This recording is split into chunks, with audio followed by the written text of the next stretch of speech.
everyone, welcome back to Crown Report, your go-to source for the latest royal family news and analysis. If you're new here, make sure to hit that subscribe button and ring the notification bell so you never miss an update on the world's most fascinating royal family. Today, we're diving into a story that has the internet absolutely buzzing. Meghan Markle just shared something on Instagram that royal watchers have been waiting years to see. But the timing of this reveal has sparked a massive controversy that we need to talk about. Stay with me because this gets really interesting. So here's what happened. On Valentine's Day, the Duchess of Sussex took to her personal Instagram account and did something she's never done before. She posted the clearest, most visible photograph we've ever seen of her daughter, Princess Lilibet. Now, if you've been following the Sussexes over the past few years, you know that Harry and Meghan have been extremely protective when it comes to their children's privacy. We've rarely seen their faces. When the couple has shared family moments in the past, whether in their Netflix documentary series or in official photographs, their kids' faces were either blurred out, shown from the side, or carefully obscured in some way. This has been their consistent approach since their children were born. But this Valentine's Day post was completely different. The image shows Prince Harry in what appears to be a beautiful, candid moment. He's lifting their 4-year-old daughter high into the air. Little Lilibet is dressed in an adorable pink ballet outfit, and she's holding onto red balloons. Her face is clearly visible, and it's honestly a sweet, touching family moment. The caption Meghan wrote was short and heartfelt. She said, "These two plus Archie equals my forever Valentines," followed by a red heart emoji. It's the kind of post millions of parents share on social media every day, a loving tribute to her family on Valentine's Day. Now, on the surface, this might seem like a lovely, innocent family photo. And for most people, it would be. But here's where things get complicated and why this post is generating so much discussion and debate. The timing of this photograph is raising a lot of eyebrows. And when I say a lot, I mean people are seriously questioning the Sussexes' judgment on this one. Here's the context you need to understand. This very same week, literally just days before Meghan posted this photo, Prince Harry was in Los Angeles doing something incredibly important. He was attending a major court trial, and not just any trial. This is a landmark legal case happening in California right now, and it's a really big deal. The case is officially called KGM versus Meta and others. Essentially, this trial involves families who are suing major social media companies, specifically Meta, which owns Instagram and Facebook, and Google, which owns YouTube. These families are alleging something very serious. They claim that these tech giants deliberately designed their platforms to be what they're calling addiction machines. Products specifically engineered to keep young people scrolling, watching, and engaging for as long as possible, regardless of the mental health consequences. The plaintiffs in this case are arguing that features built into these platforms contributed to severe mental health issues in children and teenagers.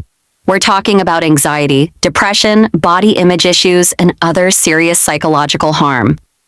It's a bellwether case, which means the outcome could set a precedent for many similar lawsuits to come.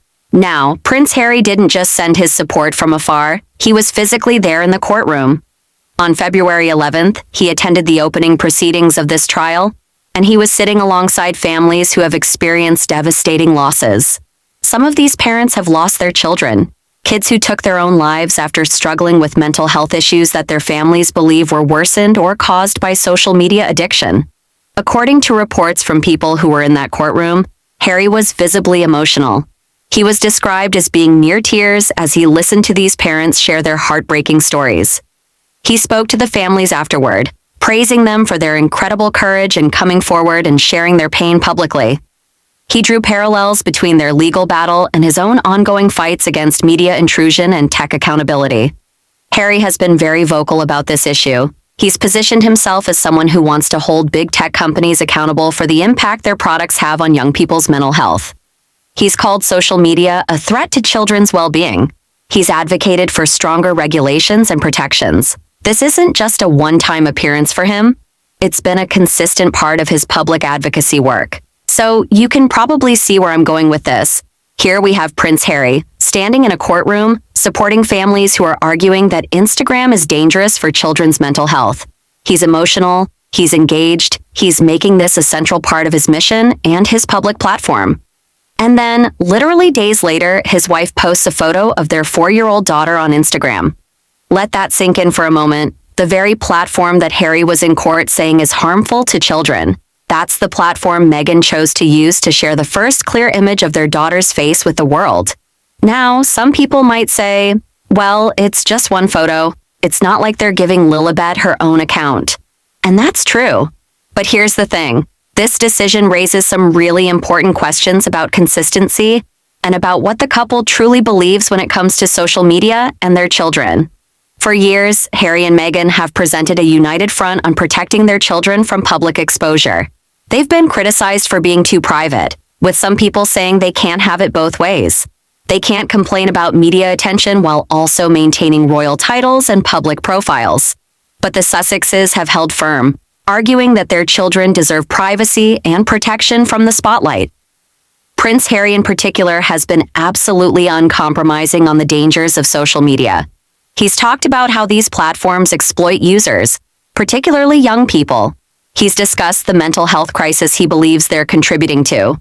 He's supported families who've lost children. He's made this a cornerstone of his advocacy work through the Archie Foundation. So, when Meghan posts this photo to Instagram, driving what will undoubtedly be millions of clicks, views, and engagement to her personal page, it creates what many observers are calling a glaring contradiction. There's another layer to this story that we need to discuss. If you've been paying attention to the Sussexes' evolution over the past few years, you've probably noticed a shift in how they present themselves and their family. When Harry and Meghan first stepped back from royal duties in 2020, they talked a lot about wanting privacy, wanting to protect their children. Now let's talk about the royals. Meghan Markle has shared the first ever photo of 4-year-old Lilibet's face. This is the first time we've seen her face. This was in a Valentine's Day post on Instagram where she wrote that husband, Prince Harry, and their 2 children are her forever Valentines. Kinsey, that's nice. Oh, really? Color me cynical. I think that this reeks of hypocrisy. After just days ago, we literally watched Prince Harry have a mental breakdown in front of a group of bereaved parents who lost their children to online bullying and social media. So Harry goes and is crying in front of these people about how the internet is evil, social media is evil, and days later, Meghan slaps a picture of Lily on Instagram. I mean, I'm sorry, but these two are not on the same page. They're certainly not on the same page. That I think we're going to agree on. Now, Attorney General Pam Bondi has finally released the Epstein list, a collection of children wanting to live a more normal life away from the constant scrutiny they faced as working royals. And initially, that seemed to be the direction they were heading. But over time, we've seen what appears to be the development of what some commentators are calling the Sussex super brand. This includes their multi-million-dollar deals with Netflix and Spotify, Meghan's lifestyle brand ventures, Harry's memoir, their Archie Foundation, and increasingly, the incorporation of their children into their public narrative. Now, it's worth noting that in some of their recent materials, their children are actually being described as partners in their philanthropic missions. Think about that for a second. Archie is 6 years old. Lilibet is 4. They're being positioned as partners in charitable work. To many people, that seems absurd. These are preschool and elementary school-age children we're talking about, but from a branding perspective, it makes sense. Family brands are incredibly powerful. The more we see of Harry and Meghan as parents, as a family unit with cute 300 politicians and prominent people who were named in the files, telling Congress that all the documents the Department of Justice was required to reveal have now been made public. Kinsey, are there big names that are going to be worried about this release? I mean, I think we had this conversation last week where Joe Rogan was like, look, I'm on the list, and because I refused to meet with him. And that's what we're seeing, a lot of pushback, because there are a lot of names. Meghan Markle's on this list. There are a lot of names on this list, and there are people that in no way, shape, or form had anything to do with Jeffrey Epstein. So I would beg people to keep that in mind before judging someone because their name is on the list. Jeffrey Epstein cultivated powerful contacts everywhere, from politics to business to entertainment. The real question investigators look for is evidence of criminal participation, not just association. So yes, prominent names do appear on this list, but what matters legally is whether there's proof tied to actual offenses. Now, sources told the UK Times that King Charles did not contribute to the $12 million payout made by his brother, Andrew Mountbatten Windsor, to settle a case brought against him by Virginia Giuffre, who accused the former prince of having sex with her when she was just 17 years old. And she said she was trafficked to London by Jeffrey Epstein.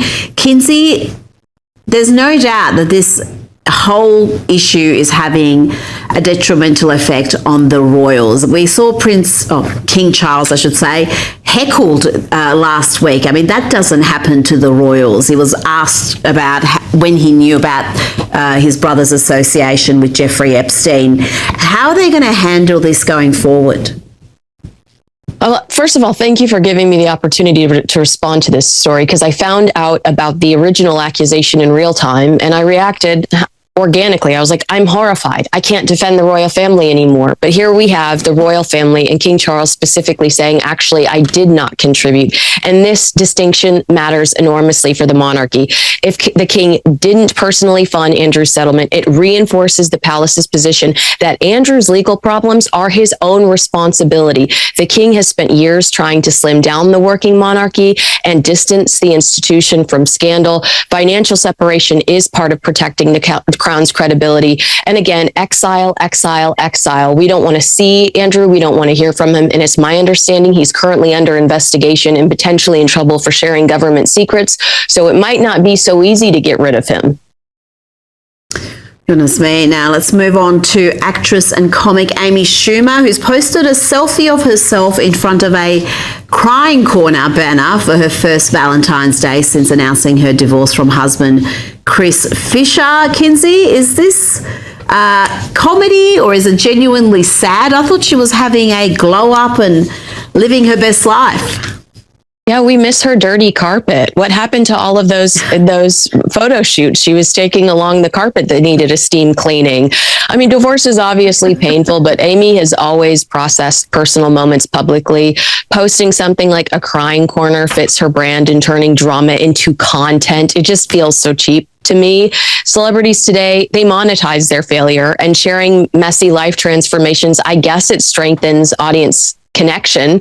So I don't know. I'll give her the benefit of the doubt and say she's trying to relate to her audience, but a little piece of me feels like, she's trying to get that money, honey. She knows it'll attract a lot of likes and clicks. It is very relatable, so I'm sure it's going to get plenty of clicks. But what about the concerns her friends had about some of those social media posts? There was a series of bathing suit pictures in her living room with that carpet you mentioned. Is that been handled? Is she okay? Well, she was called out for that. I think she was embarrassed by that. And we did see her pivot. We saw her change her content. This is going back to flirting with her personal life a little bit more, but we haven't seen her in any bikinis lately. And I'd like to thank the Lord Jesus Christ for that. Kinsey Schofield. Kids, the more relatable and marketable they become. There's a reason family influencers are so successful on social media. People love seeing children, family moments, and parenting content. So what's the public reaction been? Well, it's pretty mixed, as you might expect with anything involving Harry and Meghan these days. Some people are delighted to finally see a clear photo of Lilibet. They think it's a sweet family moment, a loving Valentine's Day tribute, and they don't see anything wrong with a mother sharing a photo of her child. After all, millions of parents do this every single day on social media. Why should Meghan be held to a different standard? Others are pointing out what they see as hypocrisy. They're asking how Harry can stand in a courtroom one day supporting families who are suing Instagram over child safety concerns, and then have his wife post photos of their preschool-aged daughter on that very platform days later. They're questioning whether the couple is truly committed to the principles they publicly advocate for, or whether this is more about brand building and staying relevant in the public eye. There are also people in the middle who understand both perspectives. They can see why it might feel like a contradiction, but they also recognize that Meghan posting a single photo on her personal account is very different from the kind of social media exposure and addiction the court case is addressing.